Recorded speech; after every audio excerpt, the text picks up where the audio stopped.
Володе не особо повезло в жизни, он завалил экзамены в институте ИИС, за чего был исключен. Он тут же устроился дальнобойщиком, так как у него были права на эту категорию с деньгами, были большие проблемы, поэтому он соглашался на все рейсы, даже на опасные и долгие, где нужно было на перегруженном грузовике ехать по бездорожью. Исключение очень сильно повлияло на жизнь Володи. Родители очень разочаровались в нем и перестали давать ему деньги, а любимая девушка отвернулась от него, и еще и с помощью суда забрала ребенка без возможности видеть его. Она заранее приготовилась и подготовила фотографии с тусовок, а компроматы на себя уничтожила. От бутылки и депрессии Володю спасла кабина КамАЗа, она стала для него домом, где он проводил почти время, находясь в рейсах. Вот она такая жизнь, все может произойти в один миг и перевернуться, а нужно было лишь подготовиться к экзамену. Однако это был не последний сюрприз, который Володе приготовила судьба на жизненном пути, где, то под Хабаровском едет он по трассе, ничего не подозревая, и вдруг пробка, прямо как на Московской кольцевой, ну что за чудеса, может авария, а вдруг помощь нужна. Мужчина на всякий случай паркуется на обочине и идет вперед посмотреть, а там картина маслом, утро в сосновом лесу. На трассе сидят 3 мишки. Нехилых таких медведя, бурых. Не дают проехать автомобилем. Тут Владимир понимает, что он в принципе единственный, кто вообще оказался 1 на 1 с таким свирепым хищником. Умные то люди по машинам сидят, но он же дальнобойщик, ему же больше всех надо. Володька в принципе был не из робких. 1 на 1 он бы и против медведя пошел. Но тут их 3, невольно парень начал озираться, искать пути отхода. Мишка, если стартанет, то он ни за что на свете не сдаст этот норматив по 100-метровке до своего тягача, а там еще дверь открыть надо. Ну ладно, дверь, он если что и на кабину улетит как на высокую гору, медведь тогда за ним может полезть. Тут он сразу почему-то вспомнил случай, который рассказывал один мужик на автобазе. Остановился он вздремнуть на каком-то проселке. Вышел, потянулся, воздуха глотнул, а на поляне грибов видимо, невидимо, кинулся собирать, а навстречу ему бурый, тоже собирает. Мужик со страху рванул к машине, медведь за ним, там некогда было двери открывать, он на бампер запрыгнул, на кабину залез и на тент. Медведь за ним, хорошо брезент тушку, Мишку не выдержал, треснул и медведь оказался внутри. А у мужика еще и рейс порожний был, домой возвращался, так и ехал до самой Москвы с перепуганным медведем. Клянется, что в зоопарке его сдал. Володя не верил в тот рассказ, думал очередная шоферская байка, какие передают из уст в уста, причем каждый рассказчик выдает за свое, и вот теперь он, кажется, становится главным героем такой байки. Смотрит парень, а люди в машинах ему на медведей показывают, руками машут, присмотрелся он, у одного в пасти младенец.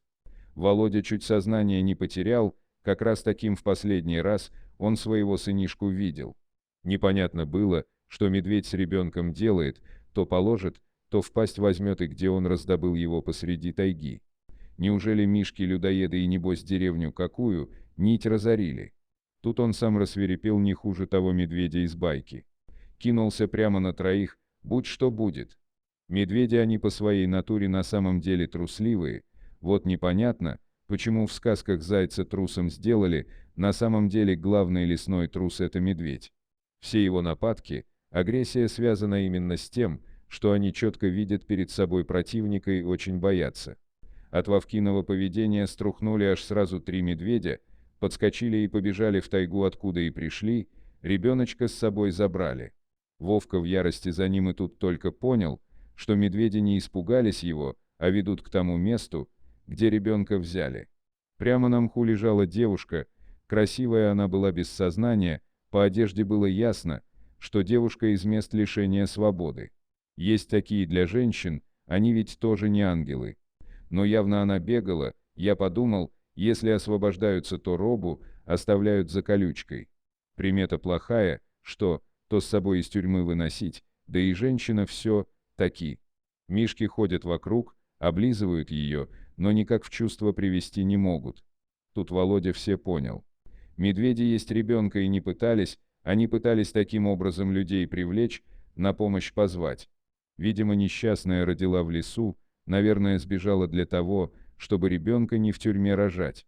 Ребенок должен на свободе родиться, а роды бедолагу застали, наверное, когда бежала по лесу.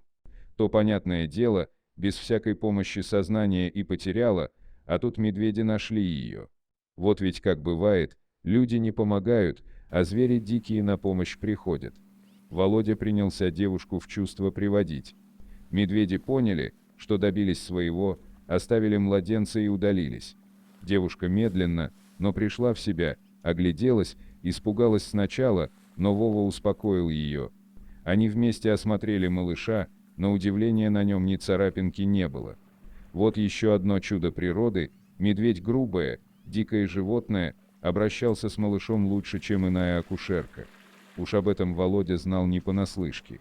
У него была младшая сестра-инвалид с детства, по вине неправильных родов, так в справке было написано, а на деле пьяная акушерка просто уронила ребенка на пол, вот вам и Москва, и платный роддом.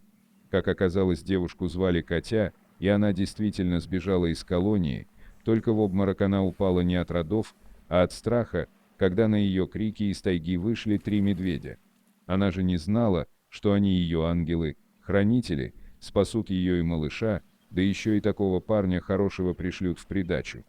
Короче говоря, прямо тут они и решили, что назовут мальчика Михаил, в честь всех 3 спасителей сразу. Вова помог Кате добраться до своего КамАЗа, пробки на дороге не было, машины разъехались, как только медведи ушли с дороги, трасса была уже совершенно пустая, так что их никто не видел. Катя и Миша колесили с Володей по стране в его кибитке. Конечно, у молодых людей вспыхнули чувства, и что было делать. Катя была беглая, он не мог ее сдать, потому что любил. Когда вернулись в свой город, Владимир пошел к начальнику автоколонны, надо было посоветоваться, что с Катей делать. Тот для него был словно отец родной. Когда вернулся в машину, все само разрешилось, на сиденье нашел записку «Позаботься о Мише». Катя сама сдалась, она видела, как Вова относится к ее сыну, и знала, что оставляет его в надежных руках. За то, что пришла с повинной за побег, много не добавили, и вскоре она вышла на свободу, уже по-настоящему, официально как честный человек. Она знала, куда идет, в отличие от многих, ей было куда возвращаться, там ее ждали муж и сын. Сбежавшую девушку Володя нашел в колонии. Там он с ней расписался и пообещал дождаться.